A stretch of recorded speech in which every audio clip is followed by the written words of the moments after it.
ngayon nga is, hindi siya okay na senaryo. Ay, news ba?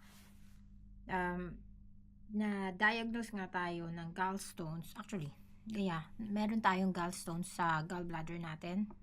So, and sabi nila mga moms, hindi lang siya isang malaki, but like, madami siya. As in, yung buong gallbladder natin is puno ng gallstones. Apparently, dito sa UK, medyo mahirap ang healthcare. So, masyado daw maraming masyadong maraming nakalista for surgery kasi kailangan na tanggalin yung gallbladder natin kasi nga masyado siyang, sa sobrang niyang dami, isisiksikan na siya. So, ang option lang is to remove it. But, since hindi daw life-threatening condition yung ano natin, yung situation natin. So, so wala tayo sa priority list ba? So, ang problema nga mga moms, Diyos ko Lord, ang sakit niya, as in. Pinalitan, before nasa, lang ako, mababang dose ng Cocodamol, pero ngayon, 30 milligrams na ako. So, bali 60 kasi dalawang titake ko. And, inaabangan ko talaga siya every 4 hours kasi mga moms, hindi ko talaga kaya yung pain. Umiiyak ako minsan. OA na kung OA, pero mga moms talaga. As in, parang ngayon, since parang 1 week na, gising ako every 3 a.m. Hindi na ako makakatulog niyan kasi ang sakit niya talaga, as in. Alam mo yung, meron siya ditong parang bumubukol and then parang napupush siya pataas. And next one, parang mahirap na siyang huminga. Kasi nga, parang swollen yung gallbladder natin, so baka napupush yung diaphragm natin. So, medyo technical siya, pero yun mga ma'am, akala natin kaya natin, pero hindi.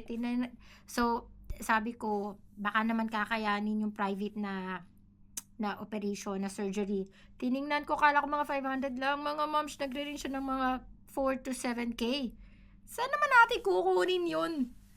Diyos ko Lord, kayamanan na natin yun. So, sabi ko, baka uwi ng Pilipinas, mas madali. Kaya lang naman, yung visa natin is pa-expire na this August. So, hindi nakakayanin. Hindi ako makakabalik if ever. So, ang choice lang talaga natin is mag-wait until maging available na yung, or magkaroon tayo ng, schedule for surgery. But, since desperada na nga tayo mga moms, kasi nga super sakit talaga niya.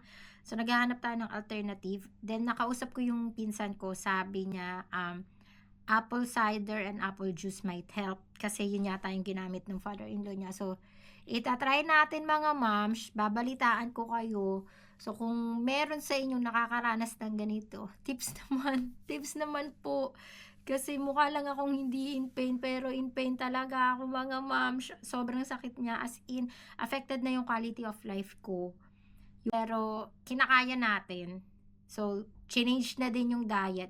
So, kung makita nyo ako na medyo pumayat, hindi po intentional yun, pero kailangan ko po talaga. And yung asawa ko is, nung sinabing change of diet, akala niya hindi ko kailangan kumain. Diyos ko Lord, mamamatay naman ako, no? So, change lang, veg lang muna ngayon, and wala masyadong yung ma-oily na pagkain. Pero, tingnan natin kung makakatulong talaga yung apple cider tsaka apple juice na yan. Balitaan ko kayo mga moms at isasama ko kayo sa journey na to. So, usapang bato to. Kaya sabi ko talaga, ako si Darna. Kaya,